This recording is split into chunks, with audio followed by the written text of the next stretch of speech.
ये एपिसोड भी स्टार्ट होता है बिल्कुल उसी सीन से जहाँ पर हम देखते हैं कि फैंग ने उस यूरोपियन वॉरियर को किल कर दिया था जो कि उस पर अटैक करने के लिए आया था। फैंग की हेवनली फॉरबिडन शटल को देखकर एल्डर यी सेड कहते हैं तुम्हारे पास एक अच्छा मेंटल वेपन है, लेकिन अभी अभी तुमने जो अटैक किया ये देखकर मुझे ऐसा नहीं लगता कि ये वो अटैक था जिससे तुमने ली याओ को ब्रेक थ्रू करने के बाद किल किया था, क्योंकि ये अटैक जो तुमने अभी अभी किया है ये ली याओ के ब्रेक थ्रू करने के बाद उसे किल करने के लिए काफी नहीं है। क्यों, मैंने सही कहा ना? और अब तक मैंने तुम्हें जितनी भी बार अटैक करते हुए देखा है तो तुम्हारे अटैक करने के स्टाइल से मुझे ऐसा लगता है कि तुम्हारे मेंटल वेपन का एक यूनिक पैटर्न है जिसे तुम हर बार यूज करते हो। एल्डर यी सेड की ये बात सुनकर फैंग भी काफी शौक हो जाता है और सोचने लगता है इन्होंने अपने दूसरे वॉरियर को मुझ पर अटैक करने के लिए भेजा सिर्फ और सिर्फ मेरी हेवनली शटल के अटैक को एनालाइज करने के लिए। वार गॉड पैरिस के फोर्थ एल्डर तो वाकई काफी ज्यादा समझदार और चालाक है। फैंग अभी ये सोच ही रहा था कि तभी एल्डर यी सेड अपने सभी वेपन्स को बाहर निकाल लेते हैं और फैंग पर अटैक करने के लिए रेडी हो जाते हैं। तो ये देखकर फैंग भी अपने सभी फ्लाइंग नाइफ्स को बाहर निकाल लेता है और अटैक करने के लिए एकदम रेडी हो जाता है। अब एल्डर यी साइट और फैंग एक दूसरे पर अटैक करने ही वाले थे कि तभी अचानक से वहां पर एक और वॉरियर भी आ जाता है और हम देखते हैं कि ये वॉरियर और कोई नहीं बल्कि वॉरियर लाइन किंग होता है। वॉरियर लाइन किंग को देखकर लुओ फैंग और एल्डर यी साइट दोनों का ध्यान ही वॉरियर लाइन किंग पर चला जाता है और वो अपने अटैक की डायरेक्शन को वॉरियर लाइन किंग की तरफ कर देते हैं। तो ये देखकर वॉरियर लाइन किंग भी काफी हैरान हो जाते हैं कि इन दोनों ने तो अपने अटैक मेरी तरफ कर दिए हैं। और ये मूवमेंट यहाँ पर काफी फनी हो जाता है क्योंकि एल्डर लाइन किंग यहाँ पर बहुत ही डैशिंग के साथ आए थे, पर जब उन्होंने देखा कि फोर्थ एल्डर और लुओ फैंग के दरमियान फाइट होने वाली है और ये दोनों मेरी वजह से रुक रहे हैं तो ये देखकर वो भी घबरा गए कि कहीं ये दोनों मुझ पर अटैक ना कर दें।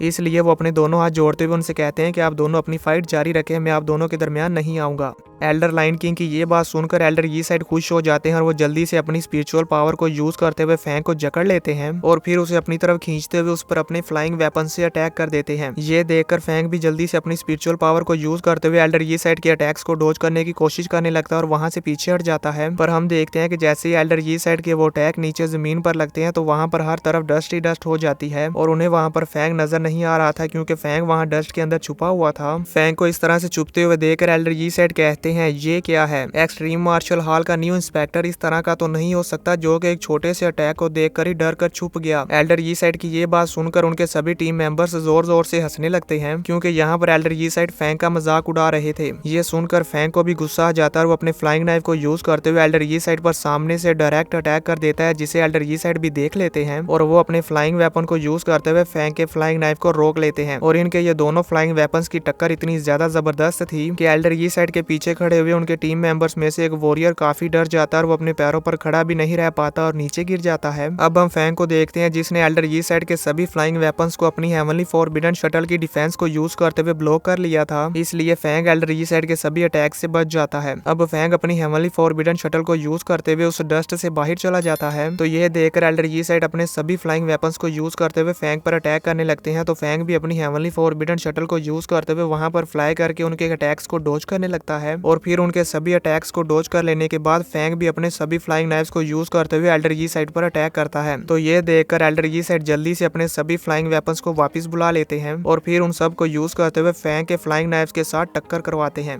और यहाँ पर हम देखते हैं कि इन दोनों वॉरियर्स के फ्लाइंग वेपन्स की पावर काफी ज्यादा थी, पर यहाँ पर एल्डर यी साइड के फ्लाइंग वेपन्स फैंग के फ्लाइंग नाइफ्स पर भारी पड़ जाते हैं क्योंकि उनकी पावर फैंग के फ्लाइंग नाइफ से भी ज्यादा थी। जब ये दोनों वेपन्स एक दूसरे के साथ टकराते हैं तो हम देखते हैं कि फैंग के फ्लाइंग नाइफ से डिफ्लेक्ट हो जाते हैं और वापस फैंग की तरफ ही चले जाते हैं। ये देखकर एल्डर यी साइड काफी खुश होते हैं और वो फिर से अपने फ्लाइंग वेपन्स को वापस बुला लेते हैं और फैंग पर अटैक करने के लिए रेडी हो जाते हैं। एल्डर यी साइड के वेपन की पावर को देखकर फैंग को भी मालूम हो जाता है कि मैं अपने फ्लाइंग नाइफ्स को यूज करते हुए एल्डर यी साइड का सामना नहीं कर सकता क्योंकि एल्डर यी साइड की पावर काफी ज्यादा है, इसलिए फैंग वहां से बचकर भागने लगता है। तो ये देखकर एल्डर यी साइड फैंग का पीछा करने लगते हैं और साथ ही साथ उस पर अपने फ्लाइंग वेपन से अटैक करते हैं। तो फैंग बड़ी मुश्किल से उनके अटैक्स को डोज करता है और साथ ही साथ एल्डर यी साइड के जो वेपन फैंग के ज्यादा नजदीक आ जाते हैं फैंग उन्हें अपने फ्लाइंग नाइफ्स को यूज करते हुए डिफ्लेक्ट कर देता है और बहुत ही मुश्किल के साथ उनसे बचता है। अब यहाँ पर फैंग को भी मालूम हो जाता है कि वो एल्डर यी साइड से बचकर भाग नहीं सकता, इसलिए फैंग अपने फ्लाइंग नाइफ्स को यूज करते हुए वहां अंडरग्राउंड में पड़े हुए किसी पुराने से मटेरियल में अपने 4 फ्लाइंग नाइफ्स को धंसा देता है और फिर अपने उन 4 फ्लाइंग नाइफ्स की मदद से उस पूरे मटेरियल को हवा में उठा लेता है और एल्डर यी साइड पर अटैक करने के लिए रेडी हो जाता है। तो ये देखकर एल्डर यी साइड भी सेम ऐसा ही करते हैं और वो भी अपने 4 फ्लाइंग वेपन्स को यूज करते हुए किसी पुराने मटेरियल में धंसा देते हैं और फिर वो भी उस मटेरियल को अपनी स्पिरिचुअल पावर को यूज करते हुए ऊपर हवा में उठा लेते हैं। ये देखकर फैंग जल्दी से उस बड़ी सी चीज को अपनी स्पिरिचुअल पावर को यूज करते हुए एल्डर यी साइड पर दे मारता है। तो ये देखकर एल्डर यी साइड भी अपनी स्पिरिचुअल पावर को यूज करते हुए उस बड़ी सी चीज को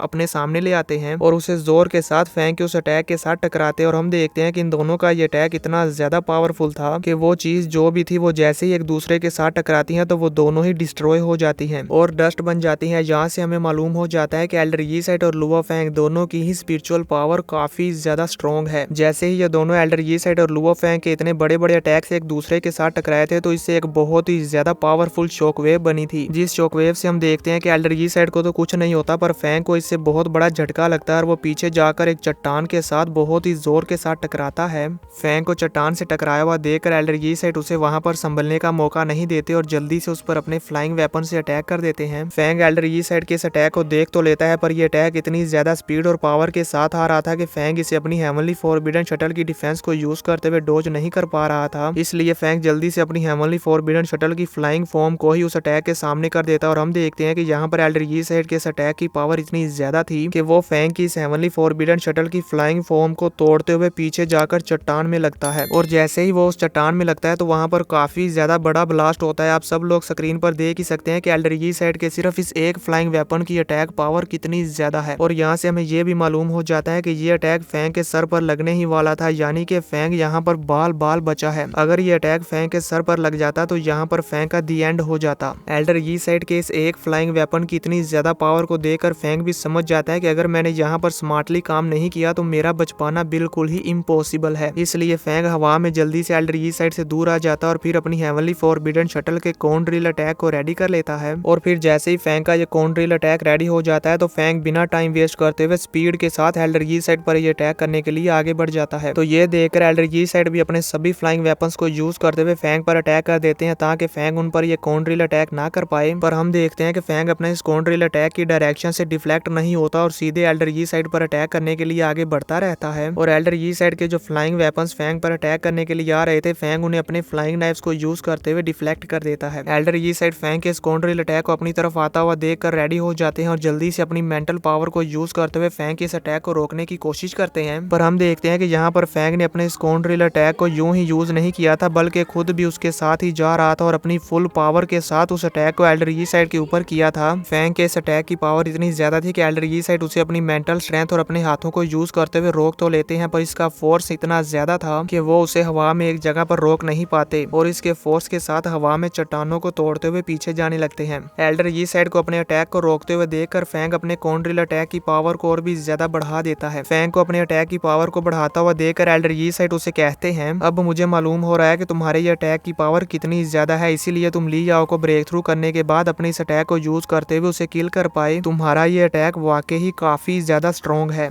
लेकिन ये मुझे मारने के लिए काफी नहीं है। और हम देखते हैं कि एल्डर यी साइड जब ये बात बोल रहे थे तो उनकी अपनी हालत भी फैंग के इस अटैक को रोकने में काफी खराब हो रही थी। एल्डर यी साइड की ये बात सुनकर फैंग रुकता नहीं बल्कि वो अपनी अटैक की पावर को और भी ज्यादा बढ़ाने लगता है। तो ये देखकर एल्डर यी साइड कहते हैं, फियोना जल्दी करो, यही सही मौका है। एल्डर यी साइड की ये बात सुनकर फैंग काफी शौक हो जाता है। तभी हम देखते हैं कि एल्डर फियोना बहुत ही स्पीड के साथ ऊपर से आती हैं और फैंग को एक जोरदार पंच दे मारती हैं। पर हम देखते हैं कि फैंग ने एल्डर फियोना को देख लिया था और जल्दी से अपनी हेवनली फॉरबिडन शटल की डिफेंस को यूज कर लिया था। पर फिर भी एल्डर यी साइड का ये पंच जैसे ही हेवनली फॉरबिडन शटल की डिफेंसिव शील्ड के ऊपर लगता है तो इसका इम्पैक्ट इतना ज्यादा था कि फैंग इसके इम्पैक्ट को हवा में रोक नहीं पाता और काफी ज्यादा जोर और स्पीड के साथ पीछे जाकर चट्टान में लगता है। और हम देखते हैं कि जिस चट्टान के साथ फैंग टकराया था वो चट्टान भी चूर चूर हो जाती है। अब हम एल्डर फियोना को देखते हैं जो कि फैंग से कहती हैं, लुओ फैंग, क्या तुम भागने में अच्छे नहीं हो? ये कहने के बाद वो गुस्से में अपनी फायर पावर को रिलीज करते हुए कहती हैं, चलो अब मैं देखती हूँ कि तुम कैसे बचकर भागते हो।